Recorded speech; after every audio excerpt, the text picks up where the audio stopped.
আসসালামু আলাইকুম। আমি মোহাম্মদ রন ইসলাম, ওমেগা পরিবারের পক্ষ থেকে সবাইকে জানাচ্ছি আন্তরিক শুভেচ্ছা ও স্বাগতম। আজকে আপনাদের সাথে যে ভিডিওটি নিয়ে এসেছি সেটা হচ্ছে আমরা 9, 10 এবং হচ্ছে এসএসসি এবং এইচএসসি এবং ভার্সিটি অ্যাডমিশন টেস্ট থেকে প্রশ্ন হয় যেই টপিক থেকে, সেটা হচ্ছে রাইট ফর্ম ভার্ব। তো আমরা এই টপিকসে দেখব রাইট ফর্ম ভার্বের কোন ভার্ব থাকলে কোনটা আনসার করতে হয়, ঠিক আছে, সেই ফর্মগুলোও দেখব। প্লাস হচ্ছে আমরা টু বি ভার্ব কি, ডু ভার্ব কি, হ্যাভ ভার্ব কি, সাবজাংটিভ ভার্ব কি, এই ভার্বগুলো নিয়ে হচ্ছে আমরা আলোচনা করব ক্লাস ওয়াইজ, ঠিক আছে।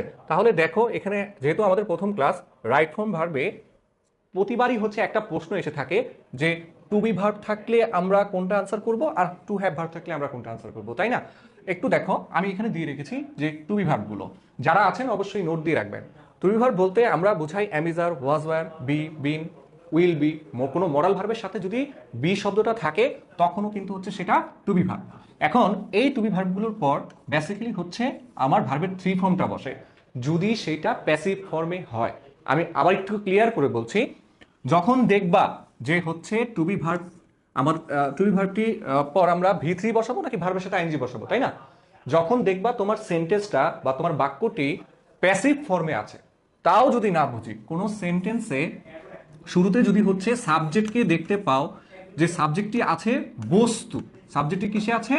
বস্তু, এবং সেটা সিঙ্গুলার নাম্বার, অথবা যদি দেখতে পাও তোমার সেন্টেন্সে মানে কোনো একজন সাবজেক্ট নিজে নিজেই কাজ করতে পারছে না, ঠিক আছে, কোনো একজন সাবজেক্ট নিজে নিজেই যদি কাজ না করতে পারে, তখন সেক্ষেত্রে তুমি ধরে নিবা যে টু বি ভার্বগুলোর পর আমরা ভার্বের থ্রি ফর্মটা বসাবো। আর যদি হচ্ছে যদি ব্যক্তিবাচক সাবজেক্ট থাকে, রনি, জনি, অথবা হচ্ছে তোমার হি, সি, ব্যক্তিবাচক যদি কোনো সাবজেক্ট থাকে, তখন বেসিক্যালি তুমি ধরে নিবা সেন্টেন্সটি আমার অ্যাক্টিভে যেতে পারে। যখন অ্যাক্টিভে যায় তখন তোমরা ভার্বের সাথে আইএনজি বসাবা। আর যদি হচ্ছে দেখো প্যাসিভ ফর্মে আছে, কারো দ্বারা কোনো কাজ করানো বোঝাচ্ছে, তখন হচ্ছে আমরা ভার্ব থ্রিটি বসাবো। ক্লিয়ার? একটু সেন্টেন্সের মাধ্যমে আমি একটু যদি ক্লিয়ার করি, দেখো, এই দেখো আমরা কি বলেছিলাম যে এখানে এই সেন্টেন্সে একটি টু বি ভার্ব দেওয়া আছে, এখন সাবজেক্ট দেওয়া আছে মোবাইল ফোন। তো মোবাইল ফোন কি? মোবাইল ফোন হচ্ছে ভাইয়া বস্তু। তো মোবাইল ফোন নিজে নিজে কিন্তু ব্যবহার করা হয় না, ঠিক আছে, বা মোবাইল ফোন নিজে নিজেকে ব্যবহার করতে পারে না। তাহলে সাবজেক্ট যেহেতু বস্তু, মোবাইল ফোন যেহেতু নিজে নিজে কাজ করতে পারে না, সেই জন্য এইখানে কিন্তু টু বি ভার্বের পর আমি যদি ইউজিং বসাই তাহলে হবে না, ঠিক আছে। তাহলে আমাকে কি বসাইতে হবে? আমরা বলছিলাম যদি সাবজেক্ট বস্তু থাকে, চিন্তা করবা এটা ভার্ব থ্রি হতে পারে কিনা, প্যাসিভ হতে পারে কিনা। যেহেতু মোবাইল ফোন ইউজ করা হয় সেই জন্য এটা হচ্ছে প্যাসিভ। তো প্যাসিভ হলে কি হবে? ইউজড, ভার্বের থ্রি ফর্ম বসবে। কি ফর্ম বসবে? ভার্বের থ্রি। ক্লিয়ার? পরের সেন্টেন্সটি যদি আমরা একটু খেয়াল করি, দেখো এইখানেও হচ্ছে আমাকে টু বি ভার্ব দেওয়া হয়েছে। এখন রাইট ফর্ম ভার্বে তোমাকে প্রশ্ন করা হয়েছে এখানে কি ইউজড হবে নাকি ইউজিং হবে। একটু ভালো করে খেয়াল করো। সাবজেক্টটা কি আছে বাবা? সাবজেক্টটা আছে উই। উই মানে আমরা, ব্যক্তি, ঠিক আছে। যখন ব্যক্তি হয় সাধারণভাবে ধরে নিবা সেটা অ্যাক্টিভে আছে। আর অ্যাক্টিভে হলে কি হবে? টু বি ভার্বের পর ভার্বের সাথে কি হবে? আইএনজি যুক্ত হবে, ঠিক আছে। তাহলে we are dash use mobile phone. আমরা কি নিজে নিজে মোবাইল ফোন ইউজ করতে পারি? অবশ্যই পারি, ঠিক আছে। তাহলে আমরা কি লিখবো? উই আর ইউজিং হবে, ভার্বের সাথে কি হবে? আইএনজি। এই দেখো, টু বি ভার্বের পর কখন হচ্ছে আমার ভার্ব থ্রি হলো, কখন হলো আমার ভার্বের সাথে আইএনজি হলো, এই বিষয়টা একটু ক্লিয়ার হয়ে নাও, ঠিক আছে।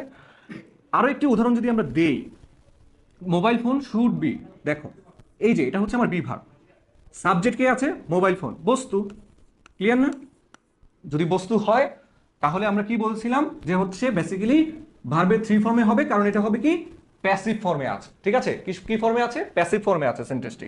খেয়াল করো, mobile phone should be dash ban for children. চিলড্রেনদের জন্য কি মোবাইল ফোন নিষেধ করা উচিত।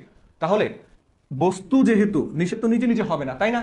তাহলে অবশ্যই এটা কি করতে হবে? আমার ভার্বের থ্রি ফর্ম বসাতে হবে, ঠিক আছে, বেন্ড বসাতে হবে। ক্লিয়ার? আচ্ছা, যারা এই ক্লাসটি বুঝতে পেরেছো তারা অবশ্যই আশা করি তোমরা কমেন্টের মাধ্যমে জানাবা, যদি কোনো সমস্যা থাকে তাও জানাবা, ঠিক আছে। আমরা অবশ্যই এর পরবর্তী রেকর্ড ক্লাসে আরো কিছু সমস্যার সমাধান নিয়ে জানাবো তোমাদেরকে।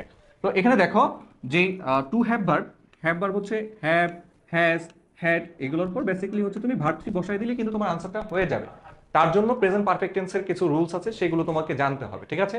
আমরা এই স্লাইডে যদি দেখি তাহলে রাইট ফর্ম ভার্বের আরেকটি পার্ট দেখব, সেটা হচ্ছে ডু ভার্ব, আরেকটা হচ্ছে কি মডেল ভার্ব। তো ডু ভার্ব কি আমরা সবাই জানি, যারা জানো না ক্লাস 9, 10 এবং হচ্ছে তোমাদের এইচএসসি যারা আছো তারা অনেকে অজানা আছো, একটু লিখে রাখো যে do verb, do, did, does আর মডেল ভার্ব সম্পর্কে সবার ধারণা আছে ইনশাল্লাহ, আমি জানি। মডেল ভার্ব কোনগুলো? মে, মাইট, ক্যান, কুড, শেল, শুড, এগুলো তোমরা জানো, ঠিক আছে। এখন ডু ভার্বের পর সর্বদাই হচ্ছে ভাইয়া ভার্বের বেস ফর্ম বসে, মডেল ভার্বের পরও সর্বদাই হচ্ছে ভার্বের বেস ফর্ম বসে, এগুলো আমরা জানি। কিন্তু যখন দেখবা যে এই মডেল ভার্বগুলোর পর আলাদা এক্সট্রা করে হচ্ছে বি লেখা আছে, বি বসা আছে, তখন সেটা ধরে নিবা সেটা হচ্ছে আমার প্যাসিভ ফর্মে আছে, তখন কিন্তু আমার বি থাকলে ভার্ব থ্রি হবে। যদি তোমার ক্যান বি থাকে, ক্যান বি, তখন কিন্তু এখানে ভার্বের থ্রি ফর্মটা বসবে। যদি মাইট বি থাকে তখন কিন্তু আমার সেখানে ভার্বের থ্রি ফর্মটা বসবে।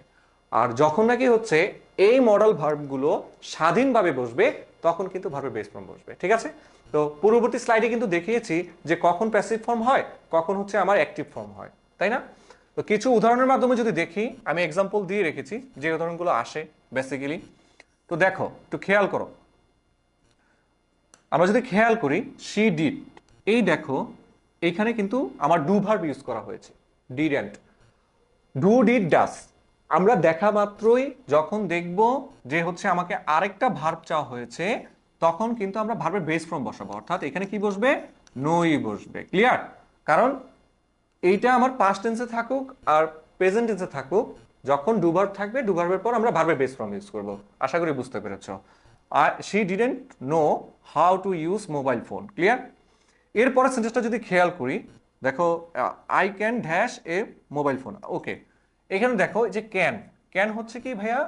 Modal verb. তো মডাল ভার্ব কিন্তু এখানে স্বাধীনভাবে বসেছে, ঠিক আছে। তো যখন হচ্ছে মডাল ভার্বগুলো স্বাধীনভাবে বসবে তখন কিন্তু আমরা বলেছিলাম ভার্বের বেস ফর্ম ইউজ হবে। তাহলে এখানে কি হবে? শুধু বাই বসাই দিব, অর্থাৎ ভার্বের বেস ফর্মে বসাই দিব, clear? I can buy a mobile phone, clear? এর পরের সেন্টেন্সটি যদি আমরা একটু খেয়াল করি, যে সেন্টেন্সটি আমি পূর্ববর্তী স্লাইডে দেখিয়েছি, তো এখন একটু ক্লিয়ার করি আর একটু। দেখো এখানে মোবাইল ফোন এটা বস্তুবাচক, এখানে দেখো মডাল ভার্বের পর কিন্তু বি আছে, এখানে কিন্তু এটা আবার হচ্ছে কি আমার বি ভার্বে চলে যাবে, ক্লিয়ার? আমি এটাই বললাম যে মডাল ভার্বের পর যখন বি বসবে, এক্সট্রা বি বসবে, তখন কিন্তু এখানে কি হবে? ভি থ্রি হবে, ঠিক আছে। তাহলে কি হবে? Mobile phone should be banned for children. আশা করি তোমরা এই অংশটুকু বুঝতে পেরেছো। তো যারা হচ্ছে এখনো অজ্ঞাত আছো বা হচ্ছে কিছু বুঝতে পারোনি, অবশ্যই তোমাদেরকে ওমেগা আসতে হবে। অফলাইন, অনলাইন এবং অফলাইন উইথ রেকর্ড ক্লাস আমাদের একমাত্র বনশ্রী আমরাই প্রোভাইড করে থাকি। তো ইনশাল্লাহ তোমাদের প্রত্যাশায় রইলাম। Thank you.